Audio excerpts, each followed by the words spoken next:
Fox News contributor Ari Fleischer and former senior advisor to President Trump, Stephen Miller, and Congressman Byron Donalds is right here on set with us in New Hampshire. How are you? Good to see you. I'm doing good. How are you? I'm good. Okay, analyze tonight. What do you see? Big night for President Trump.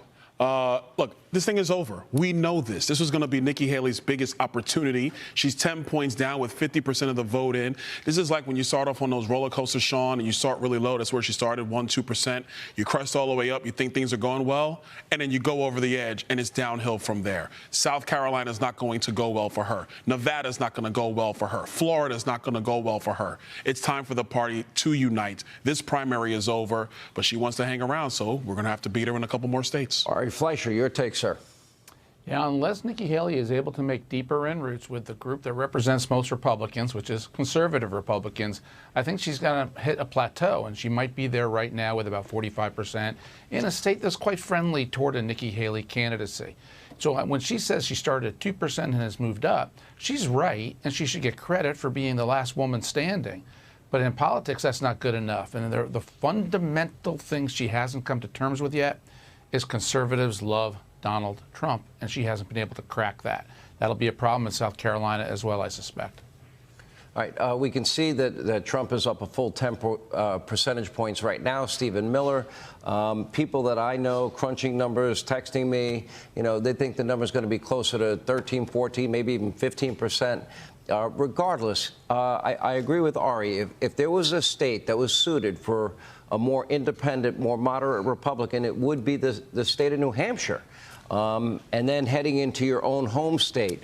4 years from now, there's going to be an open primary. Does Nikki Haley, if you're a campaign manager and you want her to be president one day, does she look at the idea of maybe losing her home state right now down 30.2%, Real Clear Politics average? Does she take that risk and continue, or is it better to say, I'll come back in 4 years and I think I'll have a better opportunity?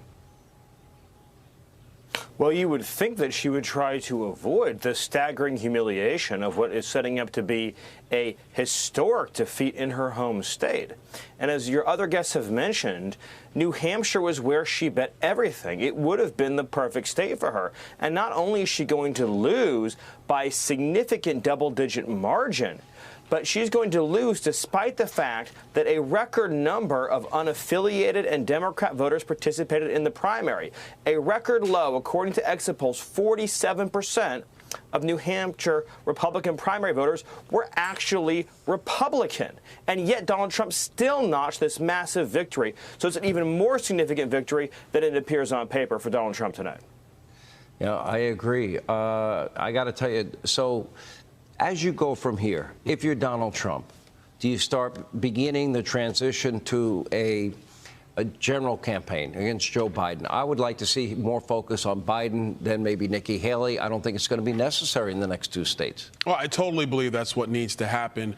Over at Joe Biden's campaign, they're already starting to gear up. In their mind, big time. They think it's about Donald Trump, and that's going to be their focus. That needs to be the focus of the Republican Party and the Trump campaign. It's about November, Sean. The primary contest is over. Do you think it's over, Ari Fleischer? 10 seconds. I don't think it's over, but I think Donald Trump missed an opportunity tonight in that speech. He should have gone after Joe Biden and ignored Nikki Haley. And those are opportunities you don't get too often. Set his sights on Biden. That's a smart thing for Donald Trump. I would have preferred to hear more about Biden.